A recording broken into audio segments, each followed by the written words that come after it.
கண்மலர்வாய் கண்மலர்வாய் கோவிந்தா கருடக் கொடியுடையோனே கண்மலர்வாய் கண்ணா மூவுலகை கருணையால் ரட்சிக்கவே கண்மலர்வாய் கண்மலர்வாய் கோவிந்தா கருடக் கொடியுடையோனே கண்மலர்வாய் கண்ணா மூவுலகை கருணையால் ரட்சிக்கவே தானே மூவுலகளித்த தாயே மதுகைட தேவி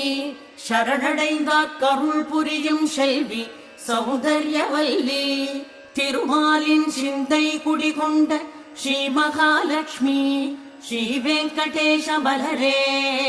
திருப்பள்ளி எழுந்தருள்கவே எழுந்தருள்க எழுந்தருள்க எழிலார்ந்த தாமரை மலர்கண்ணியே ஏகாந்த ஞான சந்திரமுகவதனியே தேவிமார் மூவர் தொழும் திருவே